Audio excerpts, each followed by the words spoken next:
यही सबसे अच्छा जगह है राजू, मेरी पत्नी रेखा के लिए आलीशान घर बनाने के लिए। तुम हमारे वर्करों से कहकर इस नदी को पाट दो और इसकी जगह पर सुंदर आलीशान घर बनाने का काम चालू करो। गांव का सबसे अमीर बिल्डर विजय अपनी जान से भी प्यारी पत्नी रेखा के लिए नदी के ऊपर एक आलीशान घर बनवाना चाहता था, जहां वह उसके साथ अकेले प्यार के कुछ पल बिता सके। तभी एक साधु रोते बिलखते विजय के पास आता है। ऐसा मत कीजिए साहब, नदी को मत पाटिए। ये सारा वन और इसमें रहने वाले सभी पशु पक्षी इसी नदी पर ही आश्रित है। विजय गुस्से से अपनी लाल आंखें दिखाते हुए साधु से बोला, चुप कर भिखारी, तू जानता नहीं मैं कौन हूँ। मैं इस गांव का सबसे अमीर बिल्डर हूँ। अगर मैं चाहूँ तो तुझे अभी जेल में डलवा सकता हूँ। तू जानता नहीं, बड़े बड़े नेता वेताओं को मैं अपनी जेब में लेकर घूमता हूँ। साधु अपनी रट लगाए रहता है। विजय को एक तुच्छ साधु का ये दखल बर्दाश्त नहीं होता और वह उसी समय अपनी जेब से बंदूक निकाल उसके दोनों हाथों पर गोली चला देता है। साधु जोर से चीखता है। उसके दर्द भरी चीख से सारा वन गूंज उठता है। बड़ा आया नदी का रक्षक, अब चला जा यहाँ से, नहीं तो तेरा सर भी धड़ से अलग कर दूंगा। साधु दर्द से तड़पते हुए वहाँ से चला जाता है। एक रात विजय अपने बेड पर सो रहा था। अचानक उसे ऐसे लगा जैसे उसके शरीर पर कोई सुई चुभा रहा हो और उसके चारों तरफ खतरनाक मक्खियां भिन भिना रही है। वह दर्द से चीखते हुए बोला, हट जाओ यहाँ से, हट जाओ। तभी उसे अपने सामने एक खौफनाक भूतनी दिखाई दी।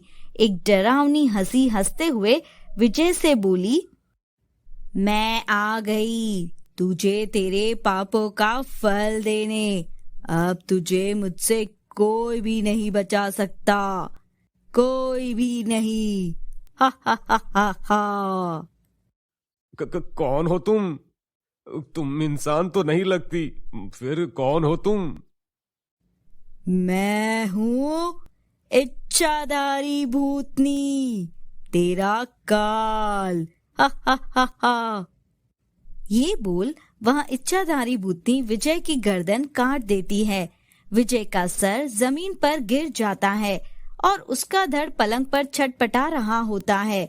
वह जोर से चीखता है। तभी उसकी नींद अचानक खुल जाती है। उफ, कितना भयानक सपना था। अगले दिन विजय कल के सपने के बारे में सोचता हुआ परेशान सा अपने बेड पर बैठा हुआ था। तभी रेखा तिरछी नजरों से देख विजय को अपने पास अकेले कमरे में बुलाती है।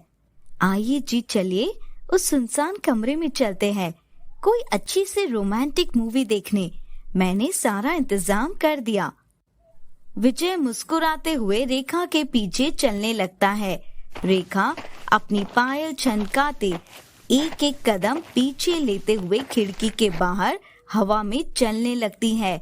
ये देख विजय बहुत डर जाता है और डर से चीखते हुए हॉल की तरफ भागता है, जहां वह देखता है कि उसकी पत्नी रेखा तो रसोई में खाना बनाने में बिजी है।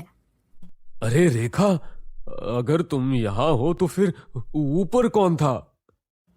रेखा विजय से उसके घबराहट का कारण पूछती है, लेकिन विजय कुछ नहीं बताता और अपना दिल बहलाने को खाना बनाने में रेखा की मदद करने लगता है। चलो आज मैं भी खाना बनाने में तुम्हारी मदद करूंगा। बताओ मुझे क्या करना है? ठीक है, वहाँ ऊपर जो नारियल, नींबू और सुपारी रखा है उसे मुझे दे दीजिए अपने हाथों से। ओ, लगता है तुम नारियल की बर्फी बना रही हो। वैसे सुपारी किस में डालोगी? ओह, मैं समझ गया, खाने के बाद पान का भी इंतजाम है। बहुत खूब रेखा रानी। उस रात की उस डरावनी घटनाओं से विजय की नींद उड़ी हुई थी। वह दिन भर डरा डरा फिरता और पिछले 4 दिनों से वह सोया भी नहीं था। एक दिन उसे बहुत जोरों की नींद लगती है और वह एक लंबी उबासी लेकर सो जाता है। तभी उसके चेहरे पर टप टप खून टपकने लगता है और उसकी नींद खुल जाती है। वह अपने गालों पर हाथ रखकर कहता है, अरे ये खून कहाँ से टपक रहा है? विजय चारों ओर अपनी आंखें घुमाता है। तभी उसकी नजर ऊपर जाती है। वह देखता है कि उसके ऊपर रेखा फांसी के फंदे से लटकी हुई है, जिसके पैरों से खून रिसते हुए विजय के चेहरे पर पड़ रहा है। वह बहुत डर जाता है और सक पका के उठ जाता है और देखता है कि उसके बगल में ही रेखा सो रही है। उफ, फिर से एक खौफनाक सपना। ये क्या हो रहा है मेरे साथ? मुझे कुछ समझ नहीं आ रहा। विजय अपने बेचैन मन को शांत करने के लिए घनी काली रात अपने गार्डन में टहलने लगता है।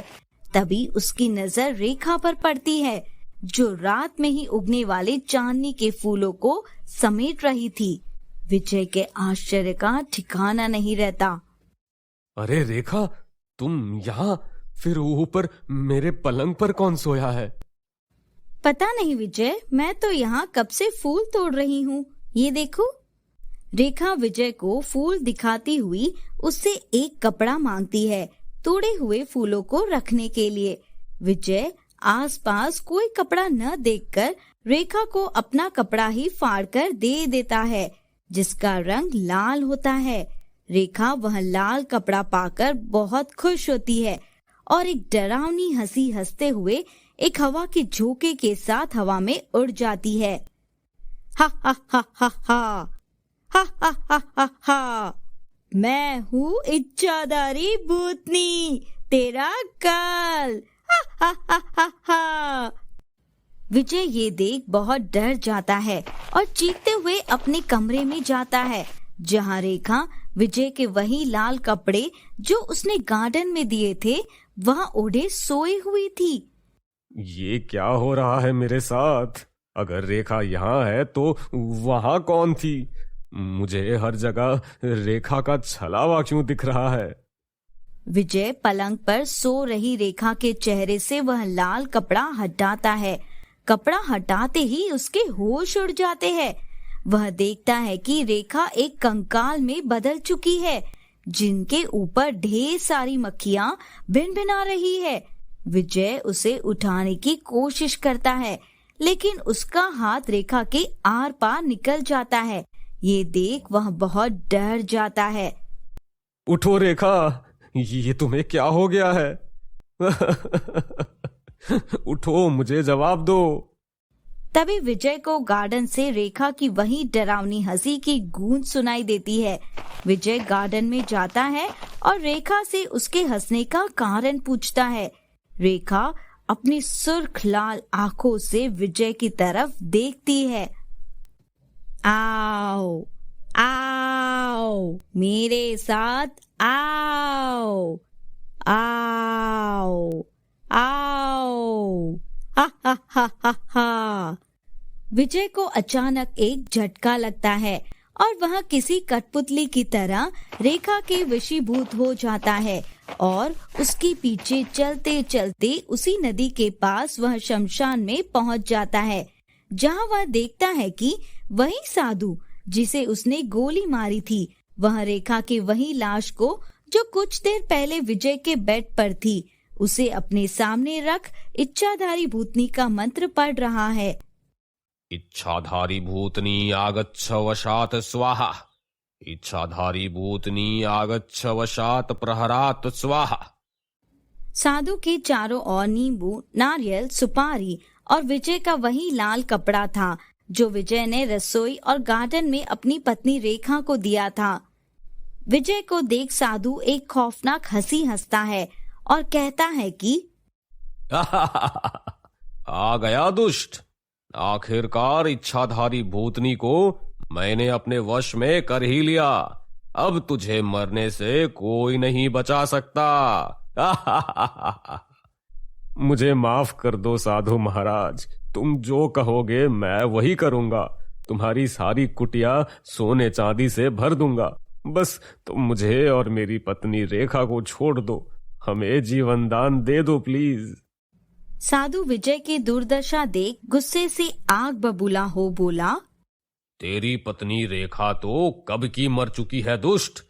तुझे जो रेखा दिखती थी वो यही इच्छाधारी भूतनी थी, रक्त पिपासु इच्छाधारी भूतनी, जिसे मैंने ही कड़ी तपस्या से बुलाया था उस दिन का बदला लेने के लिए। लेकिन ये इच्छाधारी भूतनी तेरे धन संपत्ति को देख तेरे प्यार में पड़ गई थी, इसलिए वो तुझे नहीं मारना चाहती थी। और मैं तेरी रेखा के शरीर के साथ जो जो करता था उसका संकेत तुझे देती थी। जब मैंने तेरी पत्नी को पेड़ से लटकाया तो तेरे चेहरे पर उसका खून टपकने लगा। मैंने जब उसका सर धड़ से अलग किया तो तुझे सपना आया कि जैसे तेरा सर धड़ से अलग हो गया है। जब मैं उसे सुई चुभोता तो तुझे भी चुभन का एहसास होता। ये सब इसीलिए हुआ क्योंकि मेरी साधना सिद्ध नहीं हुई थी, लेकिन अब मैंने अपनी साधना की सिद्धि कर ली है, इसलिए ये इच्छाधारी भूतनी वही करेगी जो मैं कहूंगा। तभी साधु इच्छाधारी भूतनी से विजय को मारने का आदेश देता है। इच्छाधारी भूतनी उसी समय विजय का बंदूक ले उसे गोली मार देती है और नदी में फेंक देती है। जिस नदी को विजय पाटना चाहता था, अब वह नदी विजय की लाश से पटी हुई थी और नदी का पानी नीला की जगह लाल हो गया था।